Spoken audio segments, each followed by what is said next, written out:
War and piece and एना कारेनिना के जैसे उपन्यासों के रचयिता महान रशियन लेखक लियो टॉल्स्टॉय की ईश्वर में अनंत श्रद्धा थी। वो अक्सर प्रातःकाल के प्रार्थना के लिए चर्च जाया करते थे। एक दिन वो ये सोचकर कुछ जल्दी चर्च के लिए निकल गए कि आज शांत वातावरण में अच्छी तरह से प्रार्थना कर सकूंगा। वहां पहुंचने में टॉल्स्टॉय आश्चर्यचकित रह गए, क्योंकि एक व्यक्ति जो उनसे पहले आया हुआ था आंखें बंद करके प्रार्थना कर रहा था कि हे भगवान, मुझ पापी को क्षमा करिएगा। मैंने अपने जीवन में इतने पाप किए हैं कि उन्हें कहने में भी मुझे लज्जा आ रही है, लेकिन आप तो सब जानते ही हैं।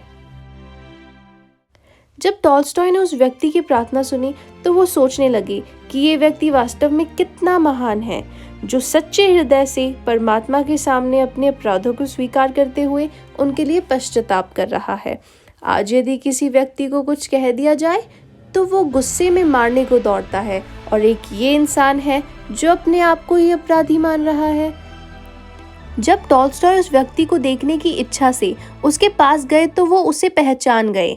वो उसी नगर का एक धनी और प्रसिद्ध व्यक्ति था। जैसे ही उसने प्रार्थना करके अपनी आंखें खोली तो उसने टॉल्स्टॉय को सामने खड़े देखा। उन्हें देखते ही वो घबरा कर कहने लगा, महाशय, कहीं आपने मेरी प्रार्थना तो नहीं सुन ली है? टॉल्स्टॉय ने उत्तर दिया, जी हाँ, और आपकी ईश्वर निष्ठा और सच्चाई को देखकर मुझे बड़ी प्रसन्नता हो रही है। आज तक मैंने किसी व्यक्ति को इस तरह से अपने अपराध को स्वीकार करते हुए नहीं देखा था। उनकी बात सुनकर वो व्यक्ति नाराजगी जाहिर करते हुए टॉल्स्टॉय से बोला, वो बातें सिर्फ मेरे और ईश्वर के बीच की थी। मेरी उन्हें किसी अन्य व्यक्ति को सुनाने की इच्छा नहीं थी। अब जब तुमने वो बातें सुन ही ली है तो उन्हें किसी दूसरे को बिल्कुल मत कहना, वरना ये तुम्हारे लिए कतई अच्छा नहीं होगा। उसकी बातें सुनकर टॉल्स्टॉय हक्के बक्के रह गए। उन्होंने उस आदमी से कहा, पर अभी अभी तो आप कह रहे थे कि आपने इतने अधिक पाप किए हैं।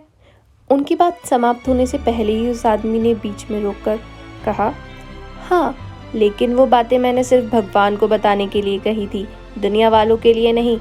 इतना कहकर वो व्यक्ति वहां से चला गया।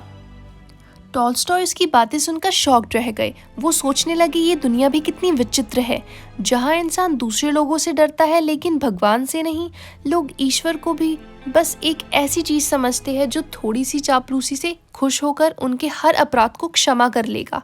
पर वो ये नहीं जानते कि जो दुनिया के सामने अपनी सच्चाई प्रकट नहीं कर सकता, वो भगवान के सामने कैसे सच्चा बन पाएगा।